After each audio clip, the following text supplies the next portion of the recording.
sponsored by Squarespace. When people think of Samsung phones, they usually think of the Galaxy S, the big flashy flagship that goes head-to-head with every iPhone each year. But what most people don't realize is that Samsung doesn't just have one phone lineup. They've built an entire phone ecosystem. Some are built to flex cutting-edge tech, others are designed to hit a $200 price point, and then there's the forgotten ones, the experiments that didn't stick around long enough to get a second version. Samsung doesn't just make smartphones, they flood the market with them. And while that might seem chaotic, there's a method to it. Every Galaxy series has a reason for existing, even the weird ones. So in this video, we're going to be breaking down every major Galaxy phone series, where it started, what made it different, and why some of them still matter today. Before foldables, before the Ultra, and way before Samsung started removing curved screens, there was just the Galaxy S. It didn't have a flashy design or a massive camera bump, but it made one thing clear. Samsung was ready to challenge Apple head-on. And while the iPhone had the hype, Samsung came in with the specs, speed, and screen that blew people away. The original S wasn't perfect. It had a plastic body, a home button, and lag that can make you question reality. But what it did have was potential. A super bright AMOLED display, expandable storage, and a level of customization Apple couldn't touch with a 10-foot pole. It didn't take long for Samsung to find its stride. By the time the Galaxy S3 launched, Samsung had become the face of Android. And when they introduced the Galaxy S6, everything changed. It had a glass design, wireless charging, and a shift towards premium materials. Suddenly, they weren't just chasing Apple, they were setting the pace. Then later on came the Galaxy S20 Ultra, and Samsung basically threw everything in. 108 megapixel camera, 100 times zoom, 120Hz screen, all shoved into a phone that felt like it belonged in a sci-fi movie.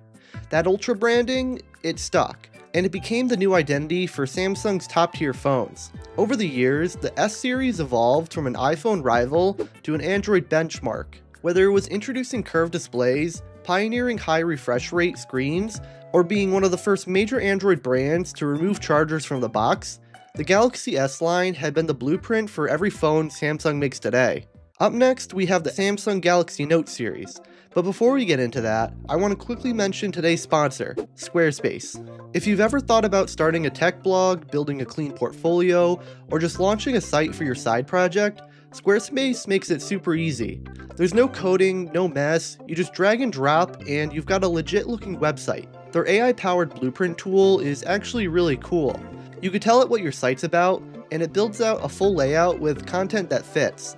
Plus, the built-in analytics let you track traffic, clicks, and top-performing pages, all without needing extra plugins. Whether it's a blog, store, or members-only content, it's all built in. So head to squarespace.com to start your free trial, and when you're ready to launch, go to squarespace.com/punkwave for 10% off your first purchase of a website or domain. Now then, the original Galaxy Note launched in 2011 with a 5.3-inch display, which sounds tiny now, but at the time it was massive. The size wasn't the only thing that set it apart. The Note came with something no other phone dared to touch, a stylus. Samsung called it the S Pen, and people just rolled their eyes at first. But then they started realizing it was actually useful.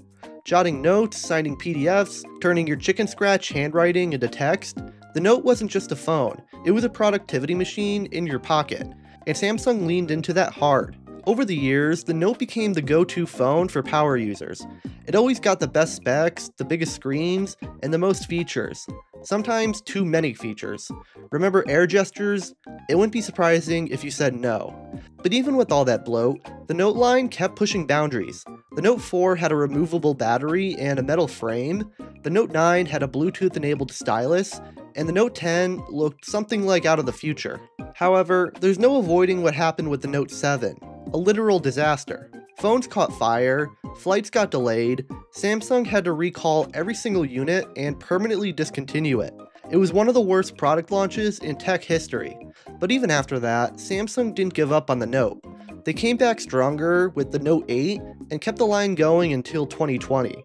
So what killed the Note? Ironically, it was Samsung. Once the Galaxy S Ultra started getting S Pen support, there was no reason to keep the Note around. Why release two nearly identical phones just months apart? The Note didn't fail, it got absorbed. The Ultra is the new Note now, just without the name. Moving on, we have a few series that were actually abandoned. Not every Galaxy line gets to shine. Some were never meant to be flagships. Some were region-locked budget experiments, and some, honestly, Samsung probably wants you to forget about them. So let's start with the Galaxy J series. They were cheap, no-frills budget phones that Samsung pumped out year after year. They weren't flashy, they weren't powerful, and they weren't supposed to be. But they sold, especially in countries where price mattered more than performance. Eventually, Samsung realized that they could just fold the J series into the A series and clean up the branding, which they kind of did. Then there's the Galaxy Mega. Imagine a phone so big, it looked like you were holding an iPad mini to your face. That was the Mega. It was a full-on phablet before people started getting used to giant screens. The idea was simple. What if a phone was also a tablet? Spoiler, it wasn't. It was awkward, slow, and lasted exactly 2 generations before disappearing. Next up, the Galaxy Alpha. This one actually mattered. It was Samsung's first real attempt at using metal instead of plastic. Think of it as a trial run before the Galaxy S6. It looked great, felt premium, and proved that Samsung could make high-end hardware. It just didn't sell well enough to survive on its own. Now for the Galaxy C series. If you've never heard of them, that's kind of the point. These were limited to specific markets, mostly in India and China, and existed purely to fight off Xiaomi and other rising brands in those regions.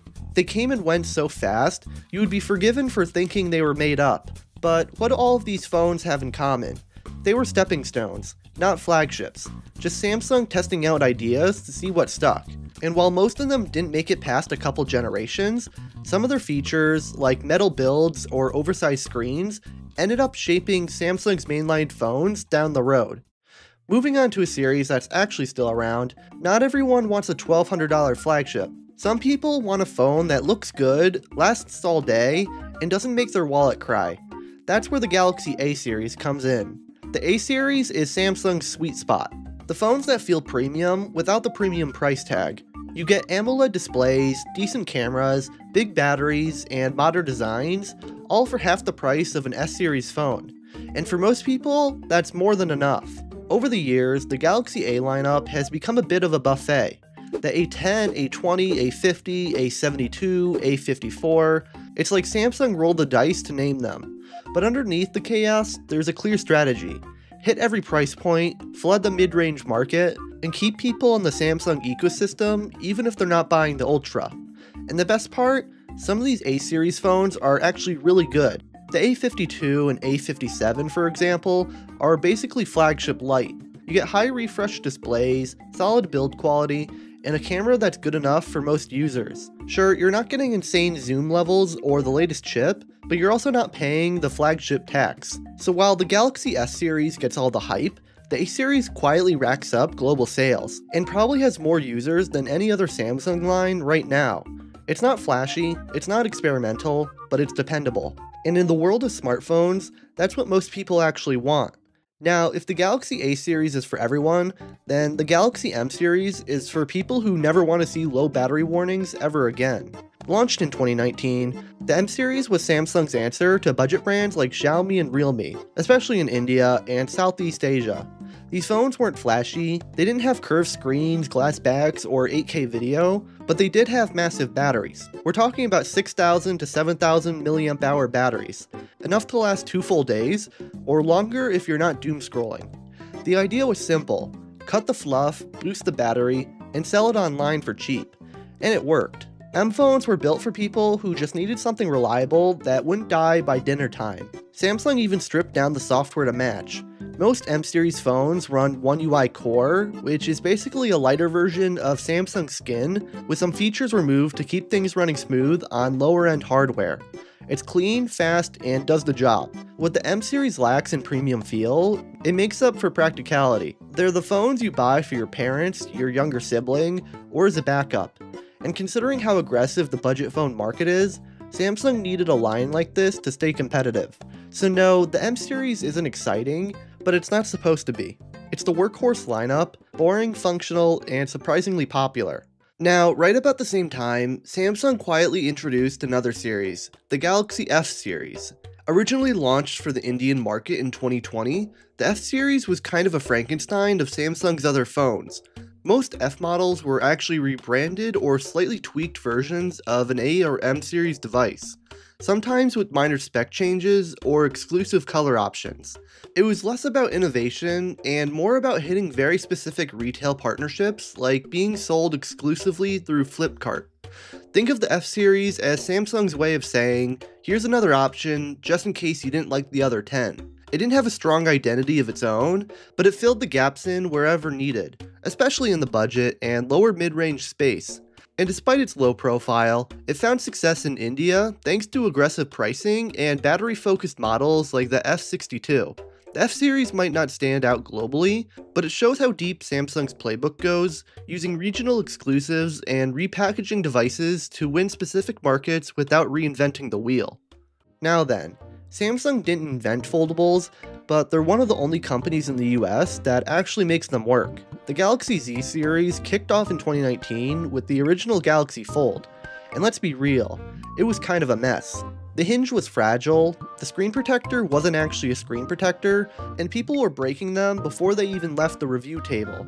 But instead of scrapping the whole thing, Samsung doubled down, and that's what makes this series interesting. There's two main foldables, the Z Fold and the Z Flip. The Fold is the ambitious one. It opens up like a book and turns your phone into a mini tablet. Great for multitasking, watching videos, and literally flexing on people in public. The Flip, on the other hand, is the fun one. It folds like a classic flip phone, but with the full screen touch. It's compact, flashy, and kinda fun. Every year the Z series gets more durable, less weird, and more practical.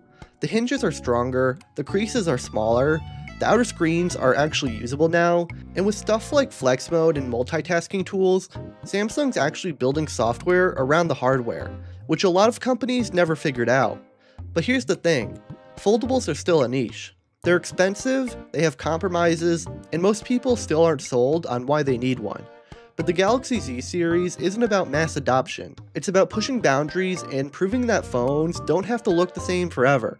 Samsung's phone lineup has never been simple. You get foldables that open up like books, budget phones that last for 2 days on a charge, mid-range devices that almost feel premium, and flagship ultras that basically carry the Note's legacy. Some series disappeared quietly, others merged, and a few just refused to die. But for all that chaos, one thing's clear. There's no company that experiments like Samsung. Whether it's pioneering foldables or flooding the market with options, they've built Galaxy phones for almost every type of user. Some failed, some evolved, but together, they turned Samsung into the phone giant it is today.